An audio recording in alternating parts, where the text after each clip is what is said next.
क्या मैं डॉक्टर बनने लायक हूँ? 30 दिन में नीट क्रैक कैसे करें? 15 दिन में कैसे करें? 7 दिन में कैसे करें? हमें ऐसा लगता है कि हम यही चीज करते रहेंगे, करते रहेंगे, करते रहेंगे। क्यों कर रहे हैं? क्योंकि ये चीज हमसे हो रहा है। तो कि सर 5 नंबर आ रहे हैं, 10 नंबर आ रहे हैं, कि आप ये कर लोगे तो आपके 0 नंबर से तो 150 नंबर आ जाएंगे। टाइम के साथ डिप्रेशन आने लग रहा है कि मुझसे नहीं होगा। मैं पेरेंट्स को क्या मुंह दिखाऊंगा? पेरेंट्स को क्या जवाब दूंगा? भाई मैं एक बार डॉक्टर बन गया तो पूरे मजे ही मजे, ऐसा नहीं है बेटा। हेलो फ्यूचर डॉक्टर्स, क्या हाल चाल है सबके? ये बात है 2-3 दिन पहले की। एज यूजुअल मेरा हॉस्पिटल वर्क कंप्लीट करके मैं लेट नाइट एक क्लास लेने गया क्रैश कोर्स की। तो एज यूजुअल मेरा क्लास खत्म हुआ एंड मैं क्लास में पूछता हूँ कि किसको क्या प्रॉब्लम है, कुछ चैप्टर में नहीं समझा तो मुझसे पूछिए। तो सारे बच्चे एक एक करके मुझसे क्वेश्चन पूछ रहे थे। मेरा ध्यान गया एक वहां बैठी हुई लड़की के पास। वो मायूस होके बैठी हुई थी, उसके चेहरे पर कुछ अलग सी सिकन थी। तो मैंने उसको पूछा कि क्या हुआ बेटा, तुम ऐसे क्यों बैठी हुई हो? क्या हुआ तुमको? कुछ पूछना है? कुछ प्रॉब्लम है? तो शी सेज कि सर सुबह-सुबह मैं उठती हूँ, मैं डेली प्लानर बनाती हूँ कि आज मुझे फिजिक्स में ये चैप्टर करना है, केमिस्ट्री में ये चैप्टर करना है, बायोलॉजी में ये चैप्टर करना है। फिर जैसे-जैसे दिन ढलता है, मैं मेरी पढ़ाई शुरू करती हूँ और पीवाईक्यू पे पहुँचती हूँ, तो पीवाईक्यू सॉल्व नहीं होते हैं। तो मैं सोचती हूँ कि चलो केमिस्ट्री में नहीं हो रहा तो फिजिक्स की सॉल्व करती हूँ, फिजिक्स के भी सॉल्व नहीं होते हैं। फिर चलो बायोलॉजी पे चली जाती हूँ कि चलो वो तो ईज़ी है। जब मैं पढ़ने बैठती हूँ तो मुझे लगता है कि सब कुछ नया है, मैंने आज तक ये पढ़ा ही नहीं है। फिर मुझे ध्यान आने लगता है कि मेरे प्रीवियस पेपर में भी नंबर नहीं आए थे, अभी मुझसे पीवाईक्यू सॉल्व नहीं हो रहे हैं और मैं 8-8 10-10 घंटे पढ़ाई भी कर रही हूँ, फिर भी नंबर इम्प्रूव नहीं हो रहे, फिर भी मार्क्स नहीं आ रहे। कैसे होगा मुझसे? क्या नीट 2026 मेरे से क्रैक हो पाएगा? क्या मैं डॉक्टर बनने लायक हूँ? सेल्फ क्वेश्चन आना शुरू हो जाता है। एंड द सेम थिंग उसके बाद से मेरे डीएम में भी पूछी जा रही है कि भैया दिन ऐसे शुरुआत होता है और वैसे ही खत्म हो जाता है। कुछ भी फ्रूटफुलनेस चीजें नहीं कर पाते हैं हम लोग। दिन का टाइम वेस्ट कर देते हैं मैक्सिमम यही सोचने में कि क्या मुझसे होगा, क्या मुझसे नहीं होगा। जनरली यही सवाल आते हैं कि काश ये सब मैं पहले कर लेता, काश मैं वो ट्रिप ना जाता, काश मैं उस शादी में ना जाता, काश टाइम पर सब कर लेता। ये जो काश वर्ड है ना बेटा, इसको सबसे पहले छोड़ो। टाइम के साथ डिप्रेशन आने लग रहा है कि मुझसे नहीं होगा, मैं पेरेंट्स को क्या मुंह दिखाऊंगा, पेरेंट्स को क्या जवाब दूंगा। फर्स्ट थिंग बेटा, अगर आपको नीट निकालना है तो ये सब सोचना अभी इमीडिएटली बंद करिए कि काश उस समय ये कर लेती, काश उस समय ये कर लेता। क्योंकि बेटा वो समय जा चुका है, वो समय लौट के तो वापस आने नहीं वाला है। तो हम अपना जो अभी का बहुमूल्य समय है, प्रीशियस टाइम है, वो क्यों वेस्ट कर रहे हैं ये सोचने में कि पहले कर लेता तो ये हो जाता, पहले कर लेता तो वो हो जाता, है ना? इसीलिए आप अभी अभी पे फोकस करिए, प्रेज़ेंट पे फोकस करिए। जम के मेहनत करिए, लास्ट लैप है, 40-45 दिन बचे हुए हैं। जम के मेहनत करिए, इतनी मेहनत करिए कि अगर आपका सिलेक्शन नहीं भी होता है, तो आपके मन में ये थॉट ना हो कि यार मैंने मेहनत नहीं की इसलिए नहीं हुआ। उस समय काश नहीं होना चाहिए। अगर उस समय आपके मन में ये काश आ रहा है ना, तो नेगेटिव चीज़ है। अभी आ गया है, अभी भी चीज़ें हमारे हाथ में है।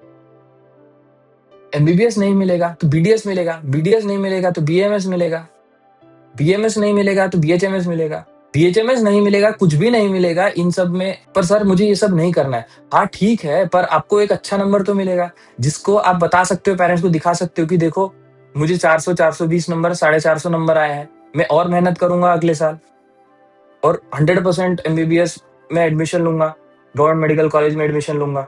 अगर आपके 100 120 130 नंबर आ रहे होंगे 720 में से, आप पेरेंट्स को जाके बोलोगे भी कि मैं रिपीट करना चाहता हूँ, तो पेरेंट्स आपकी बात सुनेंगे? नहीं सुनेंगे ना।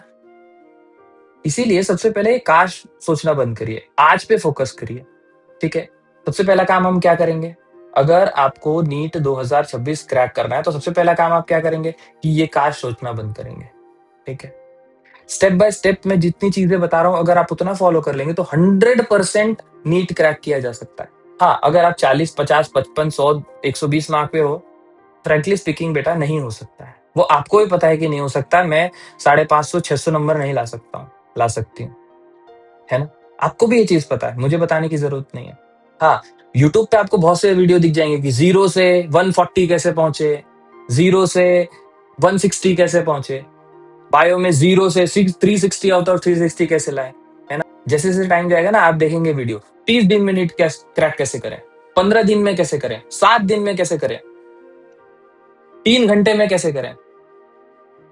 और एग्जाम के दिन आएगा कि एग्जाम के दिन ये पढ़ के चले जाओ तो 100% नीट क्रैक हो जाएगा। अगर ऐसे हो रहा होता तो सभी क्रैक कर लेते बेटा, लेकिन होता नहीं है ना।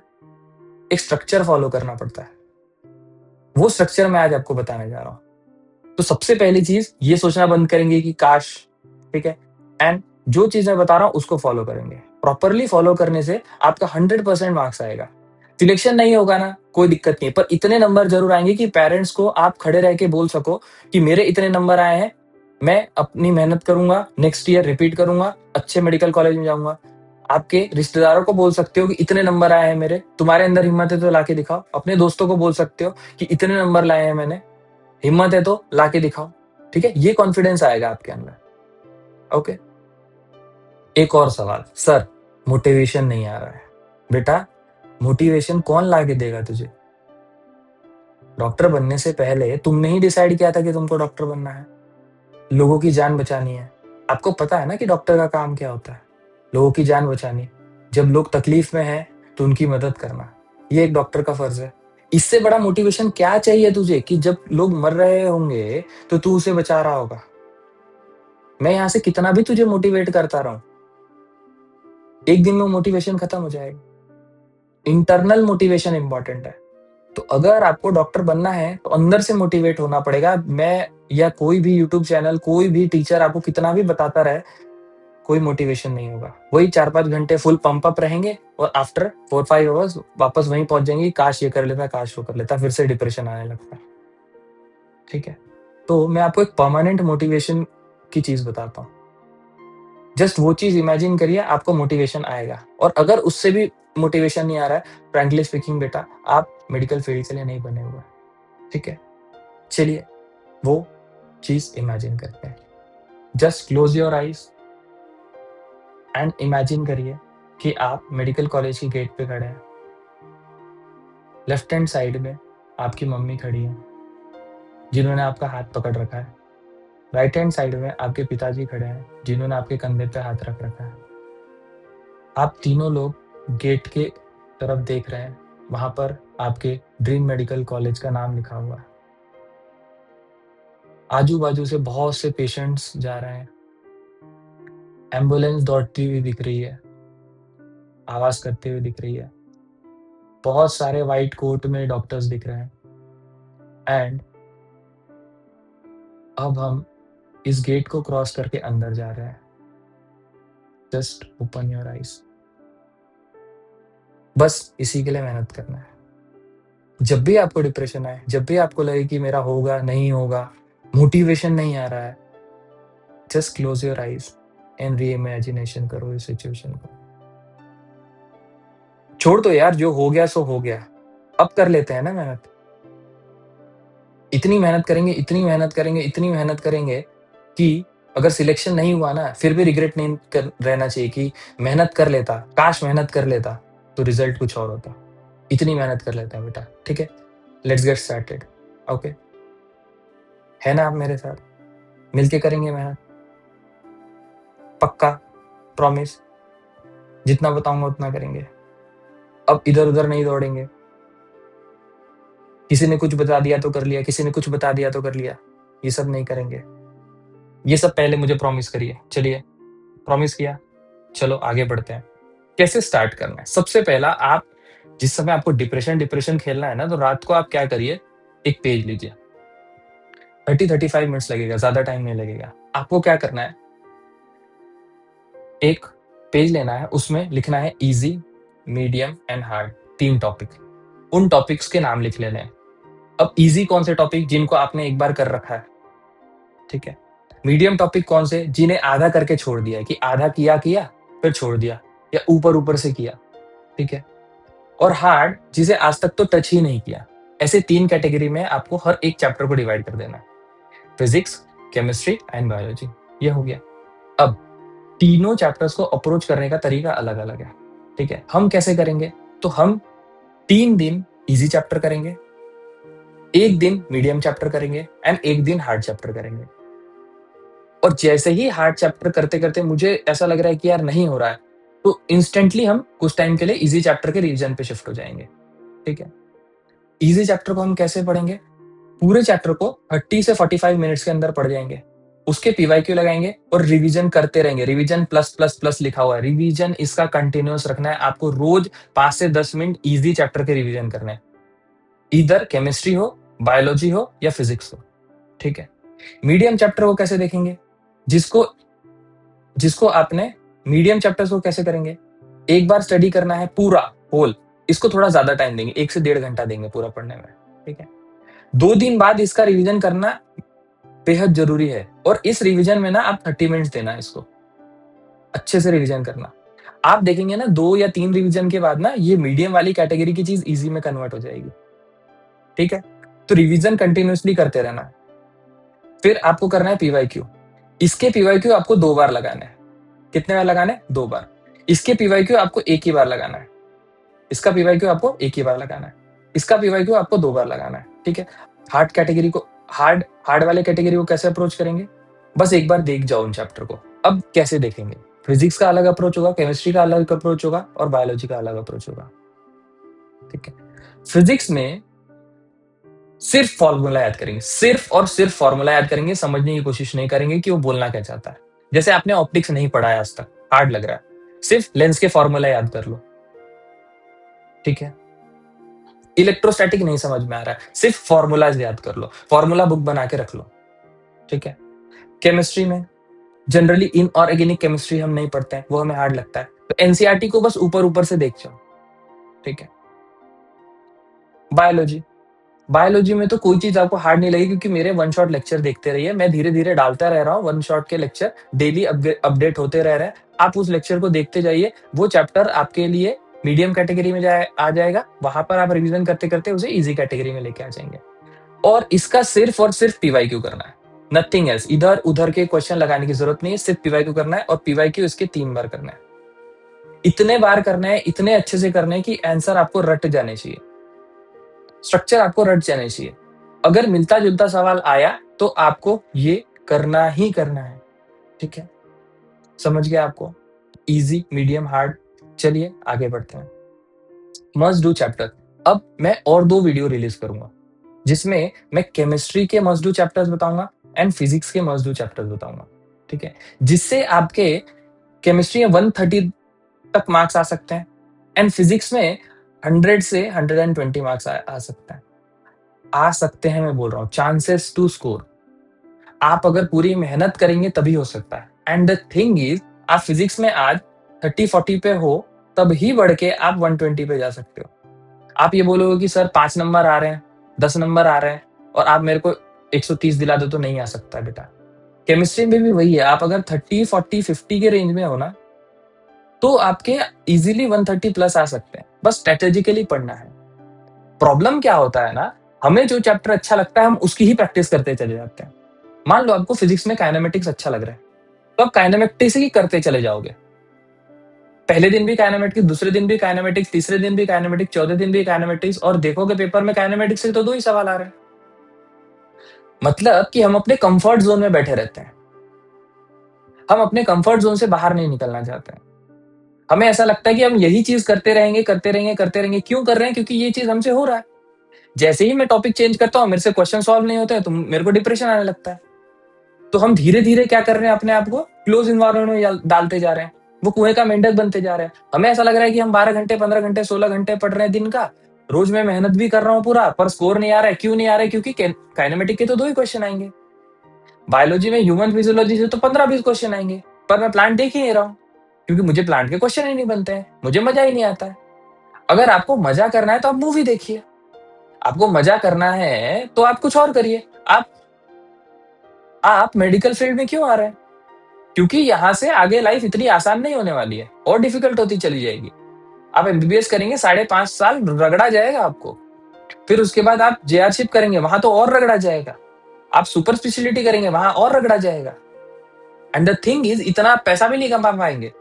आपको ऐसा लग रहा होगा कि भाई मैं एक बार डॉक्टर बन गया तो पूरे मजे ही मजे। ऐसा नहीं है बेटा, बहुत ज्यादा मेहनत करनी पड़ती है। पर द थिंग इज, आपको इज्जत बहुत ज्यादा मिलेगी, नेक्स्ट टू गॉड माना जाता है डॉक्टर को, उसके लिए मेहनत करनी है हमको। विद टाइम धीरे धीरे आप एक्सेल करते चले जाएंगे। आप एक्सेल करते जाएंगे तो पैसा भी कमाने लगेंगे। पैसा आपका बाय प्रोडक्ट होना चाहिए, ना कि पहला चीज। अगर आपको पैसा ही कमाना है तो आप बिजनेस करिए, आप मेडिकल फील्ड में मत आइए। तो इस चैनल पे और 2 वीडियो रिलीज होगी, केमिस्ट्री के कुछ मस्ट डू चैप्टर, फिजिक्स के मस्ट डू चैप्टर। बायोलॉजी के मस्ट डू चैप्टर का मैंने एक वीडियो बना रखा है, वो आप देख जाइएगा। लिंक मैं डिस्क्रिप्शन में डाल दूंगा एंड पिन कमेंट में डाल दूंगा, ठीक है। एंड अभी हमारी एक सीरीज चल रही है ह्यूमन फिजियोलॉजी की, उसमें मैं 4 चैप्टर करवा चुका हूँ। बॉडी फ्लूइड करवा दिया है मैंने, लोकोमोशन करवा दिया है, एक्सक्रीटरी करवा दिया है, ब्रीदिंग करवा दिया है, ठीक है। एंड मंडे एंड ट्यूसडे 2 दिन के अंदर न्यूरल भी कंप्लीट हो, न्यूरल एंड हार्मोनल कंप्लीट हो जाएगा। तो ह्यूमन फिजियोलॉजी तो आपका ट्यूसडे वेडनेसडे तक डन है। फिर इसकी एक पीवाईक्यू की वीडियो आएगी, वो आप प्रॉपरली देख लीजिएगा, ठीक है। एंड रिवीजन आपको करते रहना है। सर आपने इतना सब तो बता दिया कि रिवीजन करते रहना है, ऐसे करते रहना है, वैसे करते रहना है, पर करना क्या है, ठीक है। Must complete all these chapters by 20 April. 20 अप्रैल तक ये सब कंप्लीट हो जाना चाहिए। नेक्स्ट 10 दिन हम जम के रिवीजन करेंगे जो हमने पढ़ रखा है, और क्या करेंगे, मॉक्स देंगे। मॉक्स देना बहुत ज्यादा जरूरी है कि हमें पता तो चले कि हम क्या गलती कर रहे हैं और उस गलती पे काम करें। ये ना हो कि नीट का पेपर ही हमारा पहला मॉक है, ठीक है। By 20 April this chapter plus PYQ कर लेना है आपको 2016 से 2025 तक, ठीक है। पुराने जमाने के क्वेश्चन लगाने की जरूरत नहीं है। लोग क्या बोलते हैं, 38 ईयर्स की पीवाईक्यू करो। भाई मेरे, 38 ईयर्स की पीवाईक्यू करके क्या करोगे? एनसीईआरटी इतनी अपग्रेड हो चुकी है, आने का क्वेश्चन पूछने का तरीका बदल चुका है, क्वेश्चन पूछने की कमिटी बदल चुकी है, लोग बदल चुके हैं, तो वही चीज नहीं आएगी ना। तो 2016 से लेके तो 2025 तक के सारे पीवाईक्यू आपको 2 बार लगा जाना है इतने इतने टाइम में, ठीक है। अगर आप इतना करते हैं तो 320 प्लस मार्क्स तो मैं ला के दे दूंगा बेटा आपको। अगर आप मेरी वीडियो लेक्चर सीरीज को प्रॉपरली फॉलो करते हैं, प्रॉपरली पीवाईक्यू सॉल्व करते हैं, तो 320 प्लस मार्क्स आना आपके तय है, गारंटीड है, ठीक है। मस्ट डू टॉपिक्स जो मैं बताऊंगा वो अगर केमिस्ट्री के आप कर लेते हो तो 130 प्लस मार्क्स आपके आने वाले हैं। एंड फिजिक्स में 120 प्लस मार्क्स आ सकते हैं, मैक्सिमम बता रहा हूं मैं, ठीक है। इससे ज्यादा की आप उम्मीद मत रखिए, ठीक है। नहीं आए यार 570, कोई दिक्कत नहीं है। बायो में आप 280 तो लाएंगे, यहाँ पे आप 70 नंबर तो लाएंगे, यहाँ पे आप 50 नंबर तो लाएंगे, लगभग 450 नंबर हो रहा है ना। ठीक है यार, इस साल नहीं हुआ तो नहीं हुआ, अगले साल अच्छी मेहनत करेंगे, पर 450 नंबर पहले तो लाओ। ये नहीं कि हम 100 नंबर ला रहे हैं और पेरेंट्स को बोल रहे हैं, तब तो आपको डिप्रेशन आना चाहिए। तब आप क्या जवाब देंगे कि 2 साल पढ़ाई किया और 100 नंबर भी नहीं आ रहे, है ना। अगर आपके 450 नंबर आते हैं तो आपके पेरेंट्स को आप पे विश्वास हो जाएगा कि मेरा बेटा मेहनती है, किस्मत खराब होगी इसलिए इसका रिजल्ट नहीं निकला, इसका नीट नहीं निकला। तो आप नेक्स्ट ईयर अच्छे से मेहनत करके एक्सेल कर सकते हैं। क्या 450 से 600 650 जाया जा सकता है, पर आप बोलेंगे कि आज मैं 100 पे हूं, अगले साल इतनी मेहनत करूंगा कि 650 ला लूंगा। ये भी पॉसिबल है, पर नेक्स्ट टू इम्पॉसिबल है। Just I am saying practical. मेरे को झूठ बोलना नहीं आता है बच्चों को, मैं बाकी चैनल जैसा नहीं हूं। मे बी व्यूज कम होंगे, कोई दिक्कत नहीं है, पर मैं फेक प्रोमिसेस नहीं करूंगा कि आप ये कर लोगे तो आपके 0 नंबर से तो 150 नंबर आ जाएंगे, नहीं आ सकते हैं, वो आपको भी पता है। और ये सारी चीजें क्लिक बेट होती है, ये आपको भी पता है। आज नहीं पता है तो आने वाले 7-8 साल बाद पता चलेगा, आपको समझ में आएगा कि ये इंसान मुझे फुद्दू बना रहा था, ठीक है। तो करना कैसे है, तो सबसे पहला काम आपको क्या करना है, डिस्क्रिप्शन में लिंक दी हुई है टेलीग्राम की, वो टेलीग्राम आप ज्वाइन कर लीजिए। टेलीग्राम पे मैं डेली टारगेट दूंगा कि फिजिक्स में आज ये वाला चैप्टर करना है, केमिस्ट्री में आज ये वाला चैप्टर करना है, बायो में ये वाला चैप्टर करना है, ठीक है। उनके पीवाईक्यू आपको लगाने हैं। मतलब कि मान लीजिए आपने फिजिक्स में आज काइनेमेटिक्स किया, ठीक है, आपने काइनेमेटिक्स पढ़ लिया। काइनेमेटिक्स पढ़ने के बाद उसके पीवाईक्यू लगाने हैं आपको, ठीक है। और आज के दिन पढ़ने से एक दिन पहले जो पढ़ा था ना उसका रिवीजन करना है ना, क्योंकि ये ना हो कि हम आगे बढ़ते चले जाए और पीछे की चीज सपाट हो जाए, ठीक है। रोज एक वीडियो देखनी है आपको बायोलॉजी की, 1 शॉट जो मैं डालने वाला हूं। एंड इस टेलीग्राम ग्रुप पे एक चिट चैट सेशन होगा हर संडे को, जिसमें हम मिलकर डिस्कस करेंगे आपकी प्रॉब्लम्स को। आप मुझे प्रॉब्लम बताएंगे, मैं माइक ऑन करूंगा, आप मुझे प्रॉब्लम बताएंगे एंड मैं उसका आपको सॉल्यूशन बताऊंगा इंस्टेंटली, ठीक है। भैया हर एक सब्जेक्ट पे कितना टाइम देना है, मुझे हर एक सब्जेक्ट पे आपके 4 घंटे चाहिए, मतलब कि मुझे आपके 12 आवर्स चाहिए। बेटा अगर तू अभी 12 घंटे मेहनत नहीं करेगा तो जीवन भर 12 घंटे 14 घंटे काम करेगा, फिर भी पैसे नहीं मिलेंगे तुझे, ठीक है। तो आप 12 घंटे आज मेहनत करिए, 40 दिन तक लगे रहिए, लास्ट लैप। तो बेटा दिन के 14 घंटे तुझे मुझे देना है, ठीक है? एंड 100% आपके नंबर आएंगे, इतने अच्छे नंबर आएंगे कि आप एटलीस्ट अपना चेहरा तो दिखा सके, लोगों को जवाब तो दे सके, ठीक है? अगर आप इन चीज से सहमत है तो आप कमेंट में लिखिए last lap I am in, and Telegram के लिंक ज्वाइन कर लीजिए। तो भैया उन 4 घंटे में हम करेंगे क्या? उन 4 घंटे में हम क्या करेंगे? 4 आवर्स डे में क्या करेंगे? 2 घंटे एनसीईआरटी और वन शॉट लेक्चर देखेंगे, मेरा वन शॉट लेक्चर देखेंगे और एनसीईआरटी पढ़ेंगे, आपका हो जाएगा। 30 मिनट का रिवीजन करेंगे, जो यस्टरडे टॉपिक, मतलब एक दिन पहले हमने जो टॉपिक पढ़ा हुआ है, और बचे हुए 1.5 घंटे ना क्वेश्चन प्रैक्टिस करेंगे। एनसीईआरटी में जो कुछ क्वेश्चन दिए होते हैं वो, और पीवाईक्यू 2016 से 2015 तक के सॉल्व करेंगे, ठीक है? इतना समझ में आ गया आपको?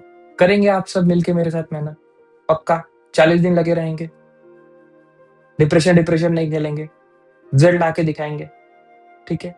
थैंक यू बच्चा, मेहनत करते रहो, बहुत मेहनत करने से हो जाता है, जाकिर खान की लाइन है। एंड ये सारी बात मैं अपने दिल से बोल रहा हूँ, ये ना कि बनावटी बात है।